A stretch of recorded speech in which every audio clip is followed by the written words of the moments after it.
and Kids Art Project. So welcome to Kids Art to Hawaii, Kids Art によう where こそ。 children come after they've had a tragedy in their lives, like loss of a parent, which is the worst thing that can happen to a child, either from death, divorce, separation, abandonment, incarceration. There are many different reasons that children lose one or both parents, and they come here to be comforted and experience unconditional love, which is a healing love. And when they're here, they support each other, and they receive support from trained facilitators, and that unconditional love is like so comforting to them and so healing to them. You can visually see them go from a sad, despairing child to a child who's happy and playful. And that's what children need, is to be playful. But when they have a crisis or a loss, they lose that ability. And we give it back to them. And this is a healing environment. It's safe. They can come here. They don't get bullied. They don't get put down. They don't get judged. They get accepted. I like to think of it as ame. 甘え。 Amae. ずいぶん長いですね。訳すのがすっごい大変だけど、とりあえずどうぞ。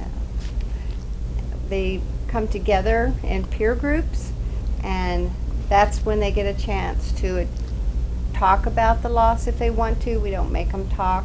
It's when they have an opportunity to hear each other's stories or to hear how people have coped with the losses in their life, other children, other adults.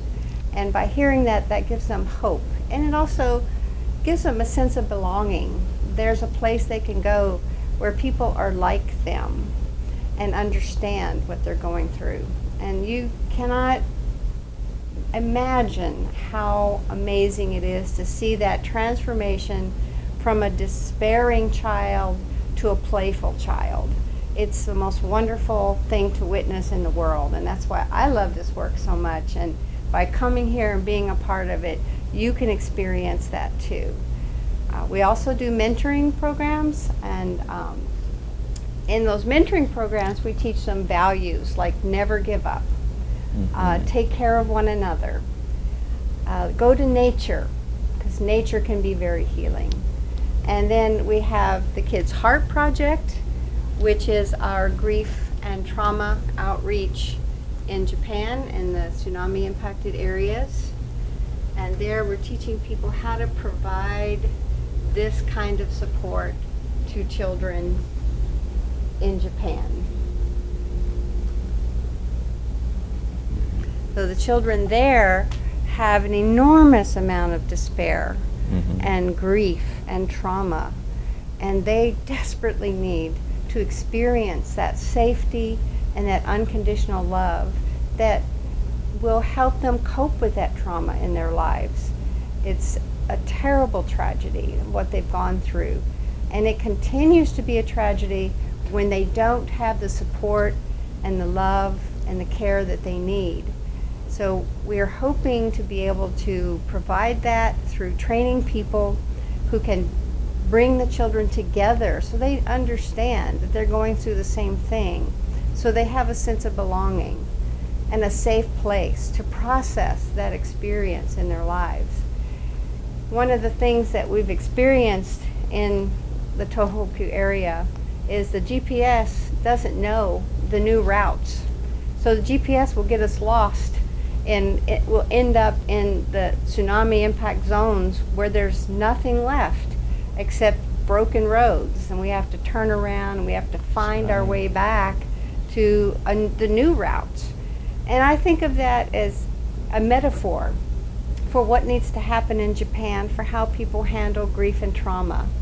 We can't continue to go the old route, to keep it inside, to not burden others. We have to learn a new route, a new way of coping with these tragedies, and understand that when you share your grief and trauma, it's not a burden to others, it is comforting to others, because they're going through the same thing and they need to know they're not alone.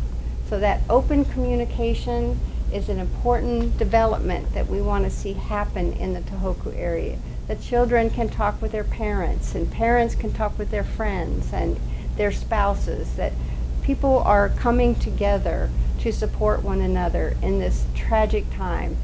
It's going to be a long-term healing process for Tohoku, and everybody needs to be involved in helping. So I hope that you contribute either with money and donations or with your time and your love, because that's what we need to, that's what the children need in Tohoku. So thank you for listening. And one more thing, we're gonna go to Tokyo this time. Then we're gonna meet. We grew up in an orphanage, Yeah. in a foster care system. That's right. So that's the things what I like the most. To, bring the care for the kids who grew up in a yogo shisetsu, Yeah, it's which not is a just foster the care in children Japanese. in Tohoku Yeah. that have experienced traumatic loss, but also children in orphanages. They're there because of loss or abuse or neglect, and we are looking at the bigger picture in terms of the needs of Japan as a nation and the children of Japan, as well as focusing on that specific area of Tohoku, but expanding out to the children who are in orphanages About across 50,000. the country, and that's 50,000. So definitely need a lot of help, and I hope you will help. We're gonna do a first training, about 15 former foster youth That's in right. Japan, Yes, in Tokyo. one of the most valuable resources we have here in Hawaii is training former foster youth, young adults who were separated from parents because of abuse and neglect, and their experience in foster care and their trauma, and training them in how to be mentors to children who are currently in foster care. Or after age out from the system, like us. Other young you know? adults who are trying to make a life for themselves. And we have this opportunity through the Asahi Shimbun Child Welfare Foundation That's right. to train some of the young adults and older adults as well that were in orphanages, grew up in orphanages, and are working together to help children, our high school age Mainly age youth, out. who are in the orphanage in high school, while they're in high school.